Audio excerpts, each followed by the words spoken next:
ಈ ಜಗ ಹುಸಿ ನಗುವ ಮುನ್ನ ಕಾಲ್ ಕೆಳಗೆ ಹೊಸಕುವ ಮುನ್ನ ನಿನ್ನ ಗುರುತು ಮಸುಕುವ ಮುನ್ನ ಕನಸ ಕಡೆಯ ಉಸಿರಿಗೂ ಮುನ್ನ ನೋಡ್ತಾ ಇದ್ರೆ ಒಂಥರ ಅದೆಲ್ಲೂ ಬಿಟ್ಕೊಡಕ್ಕಾಗಲ್ಲ, ಅಂದರೆ ಎಲ್ಲೂ ಬೋರ್ ಅಂತ ಅನ್ಸಲ್ಲ.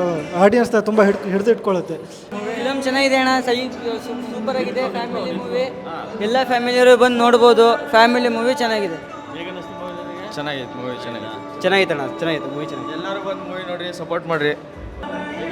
ಚೆನ್ನಾಗಿದೆ. ಟ್ವಿಸ್ಟ್ ಮೇಲೆ ಟ್ವಿಸ್ಟು ಚೆನ್ನಾಗಿತ್ತು ಚೆನ್ನಾಗಿತ್ತು ಅವರು ಚೆನ್ನಾಗಿತ್ತು. ಸಸ್ಪೆನ್ಸ್ ಆಗಿ ಚೆನ್ನಾಗಿದೆ. ತುಂಬ ಚೆನ್ನಾಗಿದೆ movie. It's very good movie. ಚೆನ್ನಾಗಿದೆ. ಚೆನ್ನಾಗಿದೆ ಸರ್. ಚೆನ್ನಾಗಿದೆ ಬ್ರೋ. ಅಲ್ಟಿ ಮೂವಿ. ಚೆನ್ನಾಗಿದೆ. ಸೂಪರ್ ಆಗಿದೆ. ಚೆನ್ನಾಗಿದೆ ಸರ್. ಚೆನ್ನಾಗಿತ್ತು.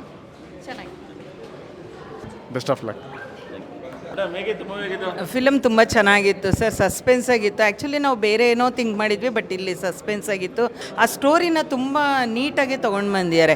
ಕೊನೆ ತನಕ ನೋಡಬೇಕು, ಮತ್ತು ಸ್ಟಾರ್ಟಿಂಗಿಂದ ಎಂಡಿಂಗ್ ತನಕ ನೋಡಿದ್ರೇ ಫಿಲಮ್ ಅರ್ಥ ಆಗುತ್ತೆ. ಇದು ತುಂಬ ಖುಷಿ ಆಯಿತು. All the best sir. Okay madam, thank you.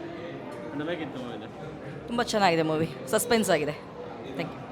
ತುಂಬ ಚೆನ್ನಾಗಿದೆ ಸರ್, ಸೂಪರ್ ಫಿಲಮ್. ಯಾಕಂದರೆ ಹೊಸ ಸ್ಟೋರಿ ಥರ ಇದೆಯಲ್ಲ, ಖುಷಿ ಆಗುತ್ತೆ. ಚೆನ್ನಾಗಿದೆ, ತುಂಬ ಚೆನ್ನಾಗಿದೆ ಮೂವಿ. ಫಸ್ಟು ಸ್ವಲ್ಪ ಕನ್ಫ್ಯೂಷನ್ ಆಗುತ್ತೆ, ಆಮೇಲೆ ನೋಡ್ತಾ ಚೆನ್ನಾಗಿ ಅರ್ಥ ಆಯಿತು. ಚೆನ್ನಾಗಿತ್ತು ಸಿನಿಮಾ. ದ ಬೆಸ್ಟ್ ಸ್ಕ್ರಿಪ್ಟು, ಮೇಜರಾಗಿ ಸ್ಕ್ರಿಪ್ಟಿನ ಬಂಧದಲ್ಲಿ ತುಂಬ ಚೆನ್ನಾಗಿ ಆ ಕ್ಯೂರಿಯಾಸಿಟಿಯನ್ನು ಉಳಿಸ್ಕೊಂಡು ಹೋಗಿದ್ದಾರೆ. ಜೊತೆಗೆ ಪರ್ಫಾರ್ಮೆನ್ಸಲ್ಲಿ ಕೂಡ ನಮಗೆ ಮೊದಲ 10 ನಿಮಿಷ ಸ್ವಲ್ಪ ಸ್ಲೋ ಅಂತ ಅನಿಸುತ್ತೆ ಸಿನಿಮಾ.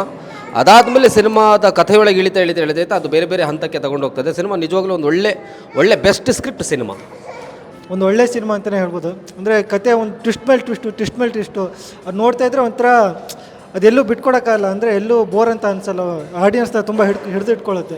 ಎಲ್ಲರೂ ನೋಡ್ಬೇಕಾದಂಥ ಮೂವಿನ. ಒಂದು ಫ್ಯಾಮಿಲಿ ಆಡಿಯನ್ಸ್ ಕೂಡ ನೋಡ್ಬೋದು. ಒಳ್ಳೆ ಕತೆ ಇದೆ, ಒಳ್ಳೆ ಆ್ಯಕ್ಟಿಂಗು ತುಂಬ ಚೆನ್ನಾಗಿದೆ. ಹೀರೋ ಆ್ಯಕ್ಟಿಂಗು ಎಲ್ಲರದ್ದು ತುಂಬ ಚೆನ್ನಾಗಿದೆ.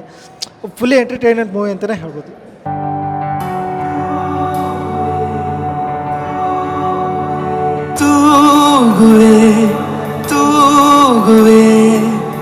ನನ್ನ ತೋಳಲ್ಲಿ ನೀ ಮಗುವಾಗು.